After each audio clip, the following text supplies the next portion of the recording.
আসসালামু আলাইকুম viewers, Mummy's Cook Creation and Blog চ্যানেলের পক্ষ থেকে সকলকে শুভেচ্ছা জানিয়ে শুরু করছি আজকের নতুন আরও একটি রেসিপি। তো তার জন্য আমি এখানে 3টা সিদ্ধ ডিম নিয়ে নিয়েছি, মাঝখান থেকে ফালি করে কেটে নিয়েছি ডিমগুলোকে। আর এর উপর এখন দিয়ে দিব সামান্য একটু লবণ, সামান্য একটু হলুদ গুঁড়া এবং সামান্য একটু লাল মরিচের গুঁড়া দিয়ে খুব ভালোভাবে আমি এটাকে ডিমের সাথে মেখে নিব। এবং এই কাজটা খুব সাবধানে করতে হবে যেন ডিমের কুসুমগুলো ভেঙে না যায়। তো আমি ধীরে ধীরে এই কাজটা করে নিচ্ছি। আর এভাবে করে সেট করে নিলে ডিমটা রান্নার পরেও কিন্তু এরকমই থাকবে, কুসুম মোটেও গলে যাবে না। তো এখন আমার মাখানো হয়ে গিয়েছে। এই পর্যায়ে চুলায় একটা কড়াইতে তেল গরম করে নিয়ে আমি ডিমগুলাকে ভাজতে দিয়ে দিলাম। তো ডিমগুলা ভুট করে দিতে হবে।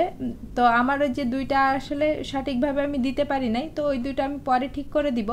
তো এইভাবে করে ভেজে নিলে হবে কি, কুসুমটা খুব ভালোভাবে ডিমের সাথে সেট হয়ে যাবে, তাহলে আর ঝোলের মধ্যে মিশে যাওয়ার কোনো চান্স থাকবে না। তো এই তো ডিমগুলা কিন্তু মাঝখানে আমি একবার উল্টিয়ে দিয়েছি, আর এখন আমি উঠিয়ে নিচ্ছি। তো উঠিয়ে নেওয়ার পর আমি কিন্তু এই তেলেই এই ডিমের রান্নাটা করে ফেলবো। আর এই রান্নাটা করতে কিন্তু এই সামান্য একটু তেলই যথেষ্ট, এর চেয়ে বেশি তেলের দরকার নাই। তো আমি এখানে সামান্য একটু জিরা দিয়ে দিলাম, দিয়ে জিরা দিয়ে সুন্দর একটা ফ্লেভার আসা পর্যন্ত অপেক্ষা করছি। জিরা দিয়ে যখনই একটা ভালো ফ্লেভার চলে এসেছে তখন আমি একটা কাটা আলু দিয়ে দিচ্ছি। এই আলুটা আমি একটু কুচি করে রেখেছিলাম আগে থেকেই।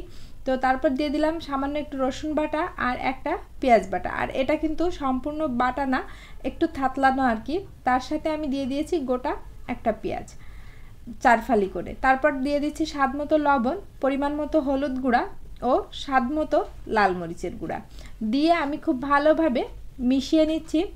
মিশিয়ে নিয়ে এটাকে আমি কিছুক্ষণ কষিয়ে নিব। আর এই রান্নাটায় কিন্তু আর কোনো গরম মশলা ব্যবহার করব না আমরা। আর যেহেতু কোনো গরম মশলা ব্যবহার করা হয় না, তো এটা স্বাস্থ্যের জন্য খুবই ভালো। তো আমার পুরো আলুটা কষানো হয়ে গিয়েছে। আমি এই পর্যায়ে রান্নার জন্য পর্যাপ্ত পরিমাণ পানি দিয়ে দিয়েছি। আর এই পানিটা আমি 10-15 মিনিট জাল করে নিয়েছি। আর এখন দেখুন আলুটা কিন্তু একেবারেই সেদ্ধ হয়ে গিয়েছে। তো এই পর্যায়ে আমি আগে থেকে ভেজে রাখা ডিমগুলা এই ঝোলের মধ্যে দিয়ে দিব। দিয়ে আমি চুলার আঁচটা একেবারেই লো ফ্লেমে রেখে দিব 5-10 মিনিটের জন্য। আর এই পর্যায়ে এসে আমি এর উপর 4টা কাঁচামরিচ ফালি করে একটু দিয়ে দিব।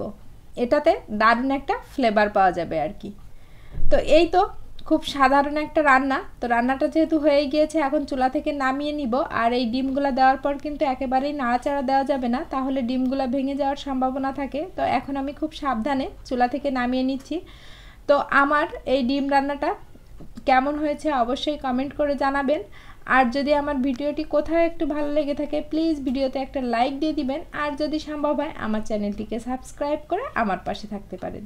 সবাই সুস্থ থাকবেন, ভালো থাকবেন। আল্লাহ হাফেজ।